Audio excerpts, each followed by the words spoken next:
Every day, gigantic cargo ships cross the oceans carrying almost everything we use. But almost all of them hide the exact same secret: a bright red bottom beneath the waterline. And no, it's not for decoration. That red paint exists because of a centuries-old ocean problem so destructive, it could literally eat ships alive. From deadly sea creatures, to toxic chemistry, to one of the oldest traditions still surviving in modern shipping. The real reason ships are painted red is far more fascinating than most people realize. And once you see it, you'll never look at ships the same way again.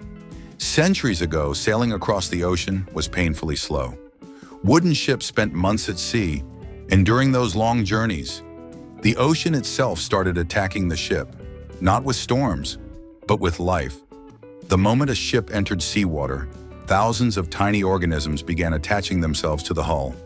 Algae, seaweed, barnacles, and worst of all, shipworms. Despite the name, shipworms weren't actually worms. They were wood-eating sea creatures that drilled directly into the ship's hull, slowly destroying it from the inside out. This entire process became known as biofouling, and it was a nightmare for sailors because biofouling didn't just damage ships, it made them dramatically slower. Barnacles created enormous drag underwater. Some ships lost nearly half their speed. Imagine trying to win a naval battle or outrun pirates while dragging an entire underwater reef beneath your ship. For global trade and warfare, this became a massive problem. And for centuries, nobody could fully solve it, until one metal changed everything. In the late 1700s, shipbuilders discovered something revolutionary: copper.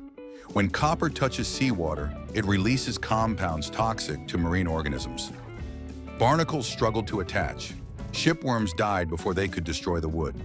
So the British Royal Navy started covering ship hulls with massive copper sheets, and the results were incredible. Ships became faster, cleaner, more durable. Some vessels could stay at sea far longer without maintenance. It completely changed naval warfare and global shipping.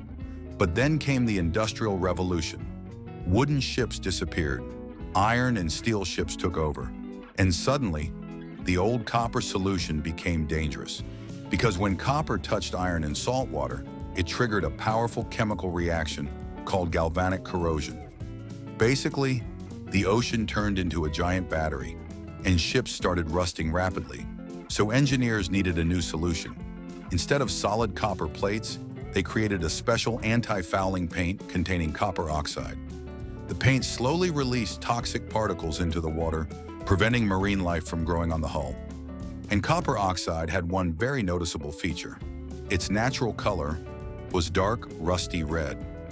That famous red ship bottom wasn't designed for style, it was chemistry, pure survival. Here's the surprising part. Modern ships no longer need to be red. Today's marine technology is far more advanced. We now have high-tech anti-fouling coatings in blue, green, black, even white. Some are designed to reduce fuel consumption. Others help massive cargo ships move more efficiently through water. So why does red still dominate the shipping industry? Partly because of tradition. The red hull became an iconic symbol of maritime engineering. And sailors are famously loyal to tradition. But there's also another practical reason: visibility. That strong contrast between the red bottom and the upper hull creates a clear visual line called the load line area. This helps crews quickly monitor how deep the ship sits in the water, especially near the plimsoll line, the official safety marking showing whether a ship is overloaded. If the ship sinks too low beneath that line, it becomes dangerous. So the red paint doesn't just fight ocean life. It also helps crews judge weight, balance, and safety at sea, which means that even after 300 years, the red hull still serves a purpose. So the next time you see a massive cargo ship or luxury cruise liner in a harbor, look beneath the waterline. That bold red color isn't random. It's a surviving piece of naval history, a solution born from wood-eating sea creatures, ancient chemistry, and humanity's endless battle against the ocean itself.